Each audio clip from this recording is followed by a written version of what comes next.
nggak apa-apa kan kemarin kita buat kan asumsinya 3 bulan ya. Duduk sini Mbak, nggak apa-apa. Nah, tunggu di situ ya. Terus sama yang jadi kendala buat kita tuh kita bingung buat nentuin gaji karyawan ya. Soalnya karyawannya itu nggak tetap. Jadi kalau misal itu kan kayak hermit gitu kan Bu. Jadi kalau misal dia itu pesanannya lebih dari 50 itu dia baru manggil orang. Terus kalau selama ini seandainya nggak sampai 50 dia pakai tenaga sendiri? Iya sendiri. Oh iya, berarti ibunya kan tetap harus dihitung tuh. Oh iya. Cuman kebetulan orangnya sama kan gitu. Iya, terus kalau misalnya yang bisa masuk di karyawan tetap itu mungkin anak-anaknya Bu. Soalnya anak-anaknya itu bantu beliau buat nyusun laporan keuangan gitu. Tuh ya nggak apa-apa. Cuman akhirnya anak-anaknya jadi tenaga kerja tidak langsung gitu ya. Tapi kalau untuk tenaga kerja langsungnya ya dianggap beliau tadi. Tapi teman-teman saya pengennya nanti kan ya bagaimanapun kan jadi nggak ideal kalau yang mengerjakan satu orang. Meskipun dianggap itu satu aja cukup kok Bu misalnya gitu ya. Jadi nanti harganya tekstil itu berapa? Tergantung itunya Bu, kualitasnya. Ada yang biasa, ada yang premium. Selama ini omsetnya sampai berapa? 10 juta Mbak. 10 juta. Kalau 10 juta kan sebenarnya kecil ya. Nanti berarti gini, nggak apa-apa kita ngikutin itu aja. Cuma nanti dibuat kayak simulasi gitu loh. Jadi bagian-bagian yang bolong tadi itu mau nggak mau kan harus ditambal ya. Jadi kayak misalnya ibunya itu nggak punya karyawan tetap, kita jadi asumsikan dia punya karyawan tetap supaya nanti kita bisa dapat rate tarifnya itu loh. Ya, karena kalau nggak gitu kan nanti jadi nggak menentu kan. Nah kalau nggak menentu kan kita repot untuk menentukan biaya BTKL namanya ya, biaya tenaga kerja langsungnya gitu. Jadi nanti asumsinya seperti itu, buat aja 5 karyawan, terus berarti untuk omsetnya dibuat aja 3 kali lipat dari yang sekarang.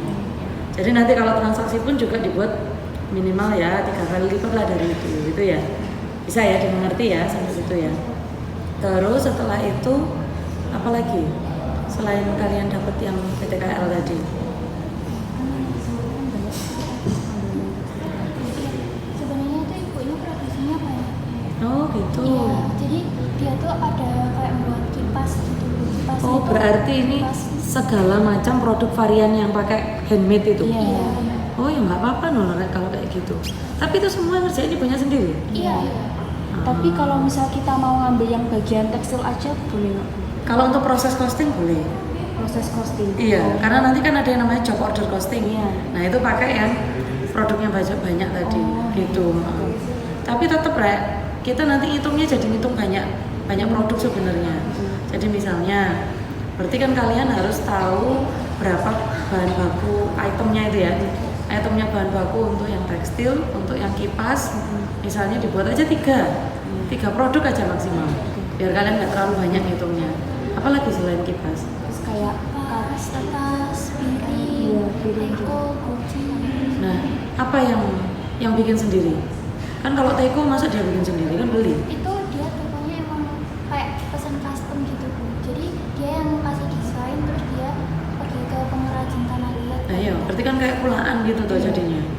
Jangan yang kayak gitu karena ini manufaktur kan yang diharapkan. Kalau kipas tadi masa dia juga beli sendiri? Dia impor kayunya aja sih Bu. Terus Nah, iya. buat pemilihan kain itu dia ambil sendiri. Terus dia juga lukis sendiri buat pemilihan cat. Berarti kan ada proses yang dia kerjakan sendiri gitu loh. Apalagi yang selain kayak gitu tadi. Tekstil kan juga dia bikin sendiri. Tas itu juga bisa. Oke, berarti kunci di situ. Jadi nanti untuk proses costing yang sekarang khusus di tekstil. Nanti waktu job order itu berarti kita punya 3 produk, gitu ya, dikunci di situ. Berarti nanti yang kalian tanyakan dari awal ya 3 ini untuk 3 produk ini. Cuma nanti yang dihitung aja yang untuk sebelum UTS itu yang dihitung cuma 1 ini dulu. Gitu. Jadi tetap nanya bahan bakunya apa aja itemnya. Terus selama ini ibu kalau bikin ada standarnya nggak? Standar itu dalam artian gini. Kalau tekstil biasanya ibu itu berapa meter? Itu kan standar ya. kan nggak yang ya seadanya, pokoknya kadang setengah meter ya saya pakai, kadang ini kan nggak gitu loh. Nah seperti itu. Terus dalam hal pembelian bahan baku itu dia kredit atau selalu tunai? Kredit. Nah oke. Kredit ada, tunai juga ada. Oke, berarti nanti salah satu transaksinya harus ada pembelian bahan baku yang kredit sama yang tunai. Terus habis itu sesuai kan ya seperti yang diminta itu. Terus habis itu apa lagi Ren? Retur? Nggak cocok gitu. Yang dikirim ke luar kota gitu biasanya. Itu berarti penjualan. Ya, boleh. Oke. Nah kayak gitu juga bisa dipakai ya. Tapi kalau untuk pembelian tuh yang kayak bahan bakunya ada yang rusak kayak atau apa, catnya nggak cocok warna gitu.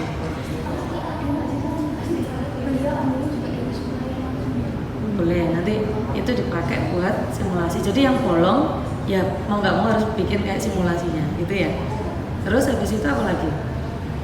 Kan kita datanya karena dia itu kan nggak cuman ngejual barang apa yang dicetak gitu kan Bu, kan itu juga pakai tenaga kerja dia sendiri kayak melukis.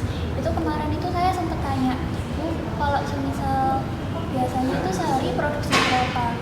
Beliau itu jawab tergantung mood Mbak, tapi mungkin bisa sampai 4 atau 5 katanya. Ya, berarti kan ada yang namanya kapasitas normal. Normal itu kan nggak ngikutin mood ya. Berarti maksudnya gini. Ada beberapa, ini memang belum diajarkan sih di akuntansi biaya. Itu loh masalahnya, nggak enaknya kan gitu. Kalian belum dapat materinya tapi kalian sudah harus mikir sampai sana. Jadi itu namanya kapasitas normal. Kapasitas normal itu rata-rata sebulan itu dia rata-rata itu berapa dengan performanya dia yang selama ini. Ada lagi yang namanya kapasitas teoritis. Misal dia pakai alat-alat mesin itu dianggap kerja terus tanpa lembur tanpa libur maksudnya. Tanpa libur itu namanya kapasitas teoritis gitu. Nah ada lagi yang kapasitas praktis. Kapasitas praktis itu rata-rata kayak model apa ya, sudah dikurangi dengan liburnya yang misalnya tahun ini kira-kira liburnya kapan dan lain-lain, siapa tahu ibunya udah mikirin itu ya, sehingga kayaknya praktisnya cuma sekian. Itu pasti ada tingkatan-tingkatan itu. Nah ini dampaknya kemana? Waktu kita nanti menghitung BOP. Itu waktu kita nanti menghitung BOP. Karena kalau menghitung BTKL-nya gampang, orangnya datang dihitung. Iya. Tapi kalau BOP ini yang kesulitan. Kenapa? Karena BOP itu listrik misalnya. Kan kita nggak bisa memprediksi. Iya. Orangnya mau libur berapa hari, listrik kan belum tentu juga kan gitu. Nah kayak gitu-gitu itu. Jadi tetap harus dapat informasi itu. Terus setelah itu kalau ini kemarin kan saya kasih panduan ya untuk wawancara. Berarti kalian sudah dapat informasi tentang langkah-langkah membuat produknya gitu? Sudah. Oke. Terus diajak nggak kemarin ke ya waktu contohnya atau apa waktu prosesnya gitu loh? Oh kalau misal proses itu beliau cuma ngejelasin yang ada di meja beliau aja, jadi kayak beliau udah kemarin jadi? itu belum, masih proses. Jadi kayak beliau kayak nyeritain, oh ini nanti mau saya tambahin kayak gini Mbak, kayak gini, kayak gitu-gitu. Oh gitu. Terus kemarin juga sempat nanya buat kalau boleh tahu harga bahan bakunya itu berapa ya. Terus waktu itu kalau misal pakai UAS kan ya Bu, itu umur masa pakainya berapa, itu juga udah dikasih tahu sama Bu. Oh ya alhamdulillah kalau gitu. Terus habis itu oke, berarti nanti diasumsikan ada bagian khusus yang mengerjakan tahap-tahap. Kenapa? Karena kalau di proses costing itu seolah-olah itu harus ada departementalisasi. Jadi ada orang yang ini asumsinya kan karena ibunya sendirian ya. Misal tadi kita ambil contoh aja tekstil. Tekstil itu kan dari kain yang masih anggap saja warna putih gitu ya. Terus setelah itu ada proses apa? Kalau yang kalian tahu kemarin? Pewarnaan langsung, nggak yang kayak disiapkan dulu bahan-bahannya. Beliau itu gini Bu, kalau buat kayak yang tekstil itu beliau punya kayak langganan penjahit. Jadi beliau itu kayak minta nanti modelnya seperti ini, nanti buatkan sama penjahitnya. Nah itu kalau udah jadi beliau tinggal itu mereaksikan bajunya yang udah jadi. Oh itu. dimodif. Iya. Tapi sebelum dibawa ke penjahit itu juga beliau desainer Bu. Jadi kayak beliau yang desain dulu gambarnya kayak gimana. Berarti tekstilnya ini dia bikin baju. Iya, ada baju, ada tas, ada Selendang. kipas juga, ada selendang. Bukan yang dia jual kain ya. Bukan. Kalau yang pewarnaan tadi itu? Itu itu buat Iya, itu melukis. buat ngelukis. Jadi bajunya kayak dilukis-lukis. Oh, oke, berarti bajunya udah jadi terus sama dia dilukis. Iya. Oke, berarti prosesnya apa dulu menurut kalian kalau bikin baju tadi? Mendesain baju. Desain. Berarti itu ya, ada tahapan pertama bagian desain. Ini kita kesampingkan bahwa yang mengerjakan satu orang. Ya. Oh, Ya, jadi harus gitu karena ini kita asumsinya ini proses costing gitu. Beda nanti kalau yang job order costing itu benar-benar kita melihat satu job itu isinya apa aja. Nah, kalau gini berarti ada bagian desain. Terus ada lagi bagian apa setelah desain? menjahit. Ya, penyiapan bahan bakunya. Ya, orang beli itu kan pulaan itu termasuk itu. Itu departemen untuk yang atau bagian yang menyiapkan bahan baku. Setelah itu ke desain apa terus penyiapan bahan bakunya, terus yang kedua menjahit. Oke, ini kan termasuk juga ketika dia menjahitkan ke orang, asumsikan itu tenaga kerjanya. Oh, iya. Kemarin saya juga kepikiran gitu waktu ibunya bilang kipas kan, ibunya bilangnya bambunya itu saya ada kayak khusus pemesanan sendiri mbak, cuman untuk kain nanti saya yang beli. Nah itu saya langsung di YouTube mikir, oh kayaknya bisa nanti didepartementalisasikan yang bambu ini dia bukan bagian Betul, jadi nanti asumsinya gitu. Yang menjahit, yang entah itu kayunya gimana itu tadi, ketika itu disubkan ke orang tetap itu diklaim sebagai karyawan gitu. Ya, sebagai itu aja. Udah ya, berarti ada 3 ya. Apalah tadi penyiapan bahan baku, desain, terus menjahit. Terus habis itu apa lagi? beliau lukis. Melukis. Sama tambahin kayak ornamen-ornamen. Oke, berarti melukis dan finishing. Nah, gitu. Ini melukis ini mesti ya berarti ya? Iya. Oke. Kayak beliau tuh yang dia jual itu kayak berhubungan sama Indonesia gitu Bu. Jadi kayak gambarnya wayang-wayang. Oh, oke. Berarti nanti yang ini bisa dijadiin satu namanya finishing.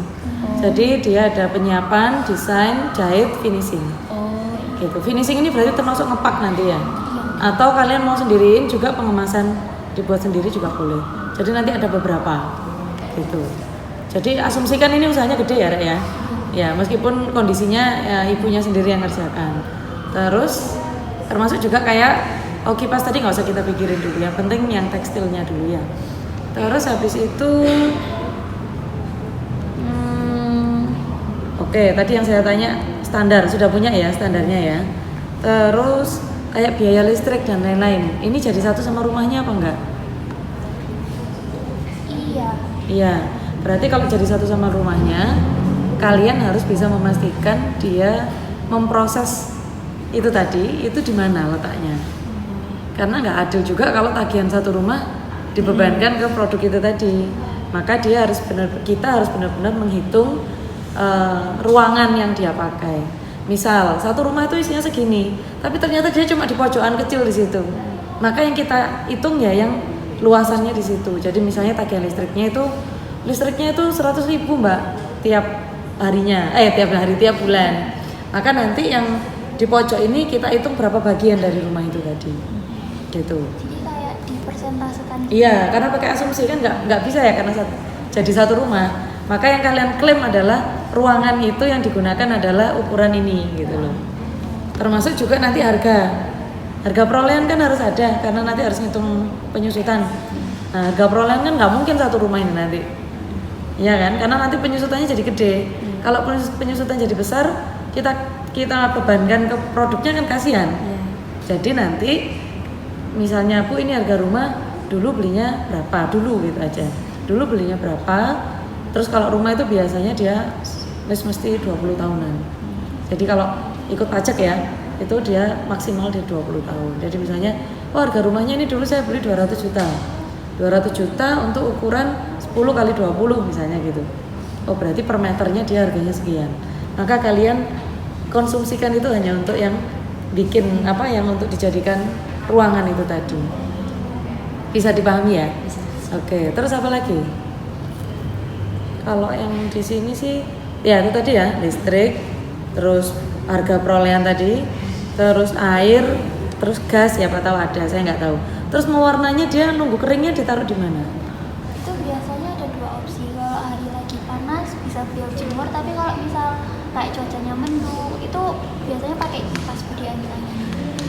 dipakai kipas angin. Iya. Oh berarti kipas angin harus masuk ya jadi asetnya nanti. Gitu. Terus berarti listrik ya Bu ya. Terus apa lagi nih? Air berarti ya. Air juga gitu. Terus kira-kira pernah nggak memastikan kualitas produknya itu tadi dengan cara apa? Misalnya, oke lah si pemiliknya ngecek secara berkala bahwa ini ya itu tadi kan kayak ada yang retur ke waktu jual kirim. Nah itu kira-kira ada proses pengecekan kualitas nggak sebelum dikirim? Belum banyak kita. Pasti ada Bu, cuman yang biasanya dapat retur itu kayak waktu beliau kirim piring keluar kota. Itu Pecah. kan biasanya kayak ada beberapa yang pecah gitu. Oh, oke. Berarti lek piring nggak jadi kayak piring Mbak. Nanti kan variasi produknya jadi piring nanti juga. Iya. Kan malah ribet Tas nanti. juga bisa sih Bu, mungkin kayak Tas, kayak penyok. iya penyok gitu. Boleh, nanti dibuat kayak gitu. Tapi nanti misalnya ada yang memastikan kualitas produknya, misalnya dibuat aja anaknya. Anaknya masa cuma bikin laporan keuangan aja kan gitu ya. Anaknya aja masukkan jadi QC-nya, tim QC gitu. Sehingga nanti bisa diklaim sebagai biaya tenaga kerja tidak langsung. QC itu kan itu. Berarti masuk BOP gitu loh. Terus habis itu berapa lama waktunya sudah ditanyakan prosesnya? Mulai dari awal itu nyari bahan, mendesain. Kalau itu belum sih Bu, tapi kalau misal buat proses gambarnya itu kayak produksi yang gambar sampai selesai itu katanya kurang lebih 7 sampai 8 jam. Oh, cuma gambarnya aja tapi ya. Iya. Ya, nanti berarti harus ditanyakan yang itu ini kayaknya ada berapa lama waktunya. Kalian pakai panduan apa enggak, Rek, waktu wawancara? Pakai. Pakai ya. Ya itu nanti ada keterangan itu ya di situ ada nomor 7 itu berapa lama biasanya menyelesaikan satu kali produksi gitu. Karena kayaknya ini kan dibikin satu persatu ya berarti ya. Tidak per batch gitu loh. Nah padahal kalau itu dia proses mau nggak mau kita asumsikan itu produknya per batch itu produksinya. Jadi misalnya kalau ya itu tadi ya yang saya bilang 3 kali lipat selama ini orang yang ngerjakan sendiri dengan tekstil itu berarti baju itu bermacam-macam karena itu dia berdasarkan pesanan. Sekarang asumsinya enggak, produknya adalah satu baju yang itu sama terus selama sebulan, itu proses costing. Jadi dia yang kayak asumsinya ya, dia tuh naruh-naruh ke toko. Nah itu proses costing gitu. Jadi nanti untuk yang sebelum UTS ini yang kita buat adalah simulasinya yang seperti itu.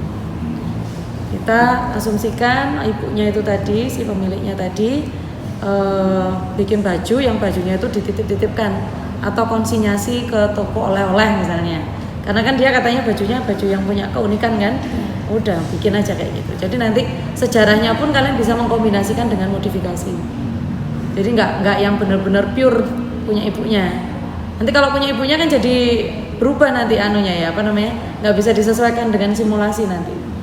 Jadi buat dulu, nanti kalau sudah dibuat seperti itu, nanti silakan bikin sejarah perusahaan dan lain-lainnya. Kalau sudah hasil wawancaranya udah selesai semua, sejarah perusahaan itu kalian boleh minta bantuan AI gitu loh.